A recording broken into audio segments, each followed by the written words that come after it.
Donc effectivement, je vais parler aujourd'hui de la métaphore de la contagion appliquée à l'écriture littéraire.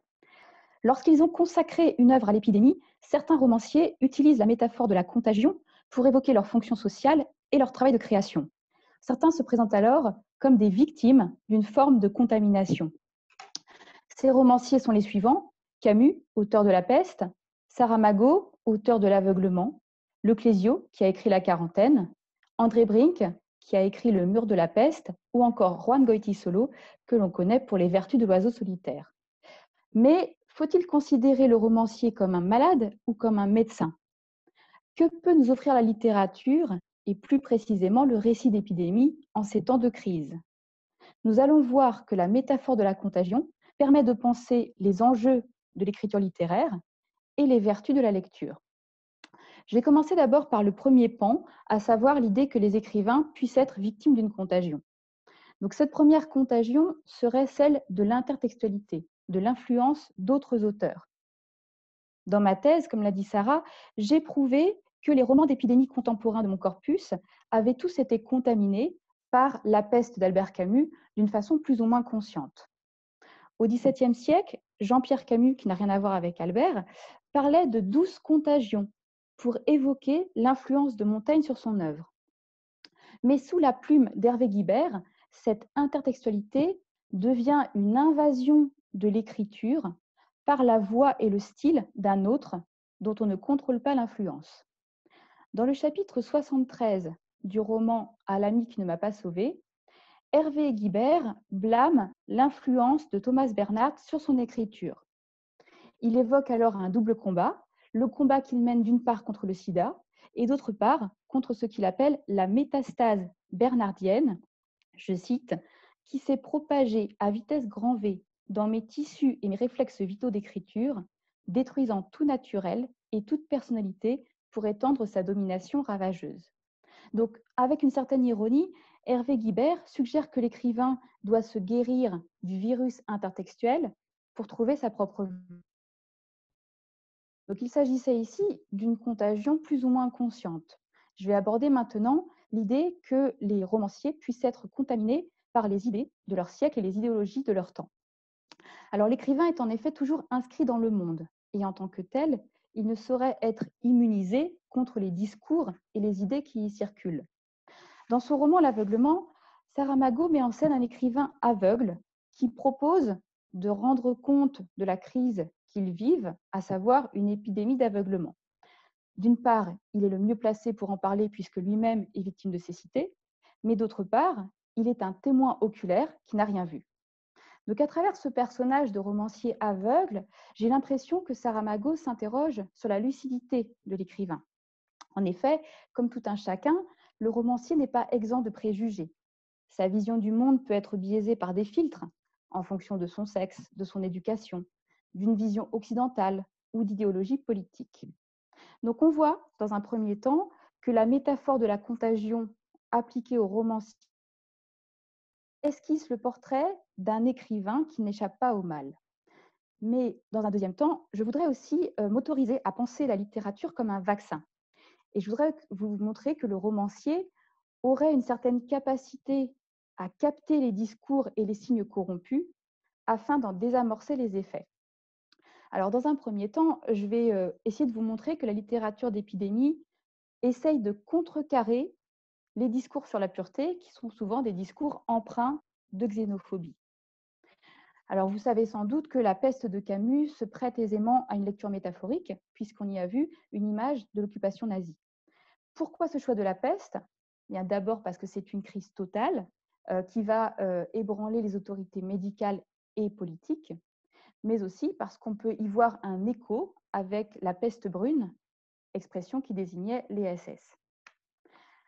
Cet écho entre le discours littéraire et les discours du monde se retrouve vraiment chez André Brink est un auteur sud-africain qui a écrit Le Mur de la Peste, The Wall of the Plague, durant l'apartheid.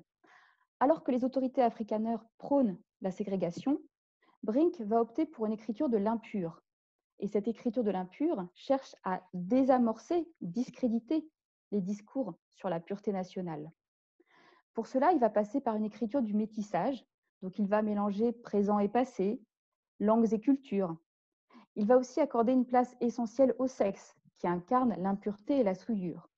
Et puis, ultime transgression, il va mettre en scène des unions interraciales. Donc on voit ici que l'écriture de l'impur apparaît comme une réponse aux partisans de l'apartheid qui veulent croire en une prétendue pureté nationale. Même phénomène chez Juan Goytisolo. Juan Goytisolo se moque de l'idée d'une pureté du sang chez les Espagnols. Au contraire, il incite les Espagnols à assumer leur héritage arabe, à accepter la contagion culturelle. Donc lui aussi va partir développer une écriture de l'impureté. Dans son roman Les Vertus de l'oiseau solitaire, il va mélanger les époques. Il va entrelacer les textes bibliques et les allusions érotiques. Il va établir un dialogue entre la poésie espagnole de San Juan de la Cruz et la poésie soufie d'Ibn Arabi. Il va aussi mélanger les genres en mettant en scène des personnages transgender. Et puis, il va mélanger des voix, si bien qu'Annie Perrin estime que la polyphonie chez Goytisolo est une maladie textuellement transmissible que le lecteur doit apprendre à ne pas redouter. Donc cette éthique de l'écriture a été formulée par Leclésio, toujours en passant par la métaphore épidémique. Je le cite, « Je veux écrire pour que les mots ne soient plus les esclaves de l'argent. Je veux écrire pour une autre parole, qui ne maudisse pas, qui n'exècre pas, qui ne vicie pas, qui ne propage pas de maladie. » Donc l'écrivain serait celui qui peut lutter avec les mots contre un mal rampant, celui qui rendrait possible des rencontres par-delà les barrières sociales ou culturelles. Ne pas propager de maladies, c'est donc refuser de véhiculer les préjugés. Au contraire, la littérature d'épidémie revalorise le métissage à l'heure où la contagion semble anxiogène dans l'imaginaire de certaines nations. Et je voudrais donc essayer de penser la possibilité que le romancier soit une sorte de médecin, mais de médecin camusien. Alors André Brink conçoit métaphoriquement l'écrivain comme un médecin. Voilà ce qu'il dit. Si une société est malade, c'est-à-dire quand elle a le plus besoin du diagnostic, elle peut redouter la vision d'elle-même présentée par un individu intrépide et impertinent. Dans ce cas, une maladie mortelle peut être ignorée. Donc Brink estime que l'artiste peut diagnostiquer le mal et renvoyer à la société une image d'elle-même non falsifiée. Il peut offrir un contrepoint au discours des gardiens de la bonne hygiène mentale. D'ailleurs, l'écrivain et le romancier se rejoignent autour de la notion de sémiotiquer. Le terme sémiotiquer, qui est donné sémiotique, donc, est à l'origine un terme médical qui désigne la lecture des signes sur le corps des patients. Le médecin comme le romancier serait capable de prendre le pouls des hommes et du monde. Et ils auraient une méthode commune qui consiste à observer, analyser, puis à nommer le mal, quitte à se heurter parfois aux autorités politiques. Mais il faut sans doute considérer l'écrivain comme un médecin camusien, dont le modèle serait alors le personnage de Rieux dans La Peste. Loin d'un optimisme béat, ce romancier médecin serait porté par l'inespoir, dans une lutte sans fin, mais une lutte nécessaire. Pour ce romancier médecin qui veut croire que la littérature n'est pas inutile, la santé ne consiste pas à fuir les maladies, mais à apprendre à vivre avec ses mots. MAUX. Donc en conclusion, si la métaphore du romancier médecin peut avoir du sens, c'est aussi parce que le lecteur a décidé d'être attentif à sa santé et qu'il tente de guérir. Autrement dit, il n'y a pas d'effet de la littérature sans un lecteur capable à son tour d'accepter la contagion du métissage, d'entendre cette parole qui nomme le mal, de ne pas être de ceux qui propagent la maladie. Pour conclure, la littérature ne fait pas de miracle. Elle ne peut rien opposer aux attaques corporelles ni aux catastrophes naturelles. Si elle a un pouvoir, c'est le suivant. Elle peut nous inviter à faire preuve d'esprit critique face au discours du monde, à faire preuve d'attention envers le présent et l'histoire, et à faire preuve de vigilance dans notre usage du langage. Elle tente aussi de nous laisser espérer à la suite de Camus que, je cite, « ce qu'on apprend au milieu des fléaux, c'est qu'il y a dans les hommes plus de choses à admirer que de choses à mépriser ». Je vous remercie.